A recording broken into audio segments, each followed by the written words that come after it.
தேவனுடைய மனுஷனாகிய தானியேல் சிங்கக்கெபிக்குள் போடப்பட்டான். ஆனாலும் கொடிய சிங்கங்களால் அவனுக்கு எந்த சேதமும் ஏற்படவில்லை. சிங்கங்கள் அவனை சேதப்படுத்த இயலாதபடி தேவன் அவைகளுடைய வாய்களை கட்டியிருந்தார். நம்முடைய வாழ்க்கையும் கூட கெர்ச்சிக்கிற சிங்கம் போல சாத்தான் நம்மை சுற்றி சுற்றி வரலாம். எதிராளிகள் நமக்கு இருந்து நம்மை சூழ்ந்து நம்மை நெருக்கி கொண்டிருக்கலாம்.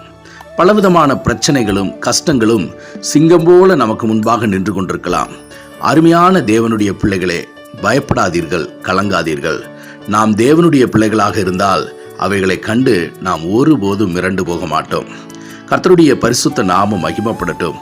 நம்முடைய தேவன் நமக்காக தூதனை அனுப்புவார் என்றும் சிங்கத்தினுடைய வாய்களை கட்டுவார் என்றும் நாம் விசுவாசிக்க வேண்டும்.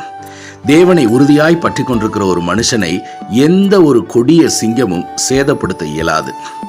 நாம் நம்முடைய பார்வையை தேவன் மேல் வைக்க வேண்டும்.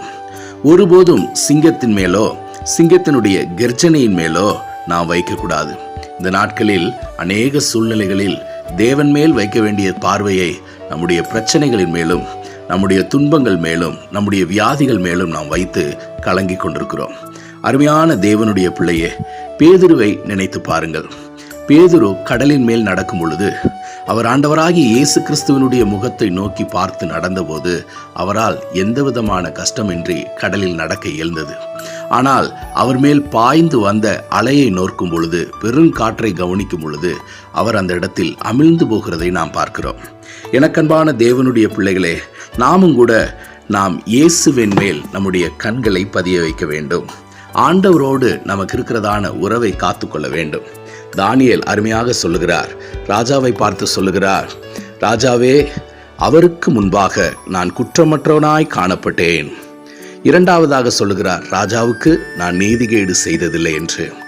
எப்படி தேவன் தன்னுடைய பிள்ளைகளை பாதுகாக்கிறார் என்றால், அவருடைய கண்களுக்கு முன்பாக குற்றமற்றவர்களாய், நீதிமான்களாய், நியாயக்கேடு செய்யாதவர்களாய் காணப்படும் போது கர்த்தர் நமக்காக இருந்து அவர் கிரியை செய்யக்கூடியவராக இருக்கிறார்.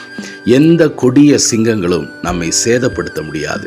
கர்த்தருடைய பாதுகாப்பு நமக்கும் நம்முடைய குடும்பத்துக்கும் காணப்படும். அந்த தேசத்தில் அனைவரும் அறிந்து கொள்ளும்படியாய், தானியேலை தேவனுடைய பிள்ளை என்று அனைவரும் விலகிக் கொள்ளும்படியாய் தேவன் அவரை ஒரு சாட்சியாக நிறுத்தினார். கர்த்தருடைய பரிசுத்த நாமம் மகிமைப்படட்டும். எனவே கர்த்தருடைய பிள்ளைகள் தங்களுடைய வாழ்க்கையில் வருகிற எந்த கொடிய சிங்கங்களையும் கண்டு பயப்படாமல் தேவனோடு தானியேலைப் போல உறவு வைத்துக் கொள்வோமாக.